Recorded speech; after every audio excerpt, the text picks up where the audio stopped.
तू ज्याला विचारतो आहेस त्यामागे एक खोल अनुभव आणि जीवनाचे सत्य आहे. सिंह राशीचा हा प्रवास म्हणजे अंधारातून तेजाकडे जाण्याचा संघर्ष आहे. हे मी तुला पूर्ण सविस्तर आणि विश्लेषणात्मक स्वरूपात सांगते. वाचन करून तुला स्वतःच्या अनुभवांची जुळवाजुळव होईलच, पण पुढे काय करायचं हेही स्पष्ट होईल. सिंह राशीचा प्रवास खरंच खूप आव्हानात्मक राहिला आहे, विशेषतः गेल्या काही वर्षात. थोडक्यात सांगायचं झालं तर सिंह राशीने गेल्या काही वर्षात जे काही भोगले आहे ते फक्त काळाचे कठोर धडे होते, पण हे धडे तुम्हाला अधिक मजबूत, परिपक्व आणि अनुभव संपन्न बनवून गेले आहेत. नंबर 1 आहे सिंह राशीच्या जीवनात आलेले क्लेश आणि काळोखे दिवस. स्वार्थी नातेवाईक आणि कपटी मित्र.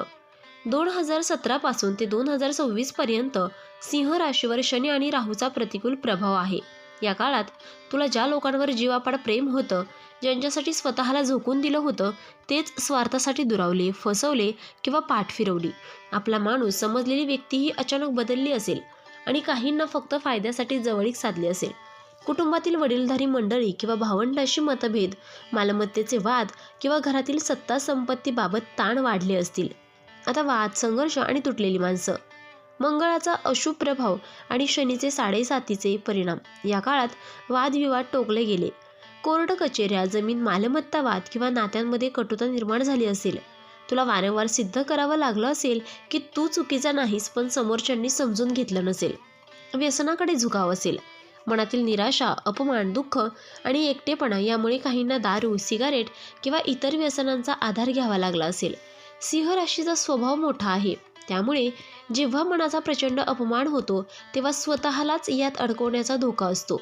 पण लक्षात ठेव, व्यसन सिंह राशीच्या तेजाला फिका करतं, त्यामुळे हे टाळायला शास्त्र सांगतं. नंबर 2 आहे सिंह राशीचा आत्मा आणि संघर्षातून उभारण्याची क्षमता. सिंह म्हणजे राजा, संकटात असला तरी तेजस्वी. सिंह राशीचे लोक संकटात असताना जरी झुकले तरी ते तुटत नाहीत. तुझ्या आत्म्यातील नेतृत्व शक्ती, ध्येय आणि पुरुषार्थ तुला पुन्हा उभं करणार आहे. ज्या लोकांनी तुला वेदना दिल्या ते एक दिवस तुझ्या सामर्थ्याची झलक पाहतील आणि पश्चाताप करतील. नंबर 3 आहे आता बदलतोय काळ. सिंह राशीच्या पुढील दिवसांचे तपशीलवार विश्लेषण. 2026 मधील मुख्य ग्रहयोग. शनी कुंभ राशीत आहे, तुला 7व्या स्थानातून दृष्टी देतोय आणि नात्यांमध्ये शुद्धीकरण घडेल. गुरु मेष राशीत आहे आणि 9व्या स्थानात आहे. भाग्योदय, सन्मान, यात्रा, नवीन संधी आणि उत्तम मार्गदर्शन मिळेल. राहू मीन राशीत 8वे स्थान आहे. छुप्या शत्रूंना ओळखून त्यांना दूर ठेवण्याचा सल्ला आहे. नात्यांमधून सुटका आणि नवीन बंध. जे नातेवाईक किंवा मित्र कपटी होते त्यांचं स्वतःहून दूर जाणं सुरू होईल. तुला पुढे नेणारे असतील. जर लग्नासाठी विचार करत असशील तर 2026च्या मध्यापासून योग जुळण्याची शक्यता प्रबळ आहे. दारू किंवा व्यसनांवर उपाय. सूर्य आणि गुरुची अनुकंपा असताना सिंह राशीला व्यसनांपासून बाहेर काढण्याची ताकद आपोआप मिळते. रोज सकाळी सूर्यनमस्कार किंवा प्रातःकाल सूर्याला अर्घ्य द्या आणि ओम श्री सूर्याय नमः या मंत्राचा 21 वेळा जप करा. नारसिंह कवच, ओम क्षिप्र प्रसादाय नमः हे मंत्र रोज 108 वेळा म्हणणे फायद्याचे ठरेल. नंबर 4 आहे सिंह राशीसाठी खास उपाय, तेही दीर्घकालीन. रोजचे उपाय. प्रातः सूर्यपूजन. तांब्याच्या लोट्यात जल, गूळ, कुंकू मिसळून अर्घ्य द्या. रविवारी कडधान्य, गहू किंवा गूळ दान करा. रविवार उपवास ठेवा आणि एक वेळच अन्न घ्या. आता विशेष उपाय. नारसिंह कवच धारण करा कोणत्याही गुरुवारी सिद्ध करून.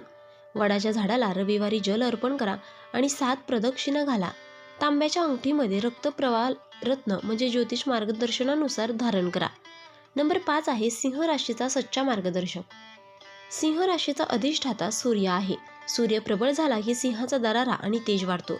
सत्य, नीतिमत्ता आणि कष्टाचा मार्ग हेच सिंहाच्या जीवनाचं ब्रीद असते. तू जर योग्य मार्गावर चाललास तर 2026च्या मध्यापासून तुला कोणीही पराभूत करू शकत नाही. बोल, तूच राजा आहेस. तुला पुन्हा सिंहासनावर बसायचं आहे का? तुला आता अथक प्रयत्न करावे लागणार आहेत. त्यामुळे आता शांत बसायचं नाही, आपले ध्येय गाठायचे आहे. तर मित्रांनो, व्हिडिओ आवडला असेल तर व्हिडिओला लाईक करा, चॅनलला सबस्क्राईब करा आणि हो, तुम्हालाही तुमच्या राशीची अंगठी हवी असेल तर डिस्क्रिप्शनमध्ये मी त्याची लिंक दिली आहे, तिथे जाऊन तुम्ही ती खरेदी करू शकता. व्हिडिओ पाहिल्याबद्दल धन्यवाद. श्री स्वामी समर्थ.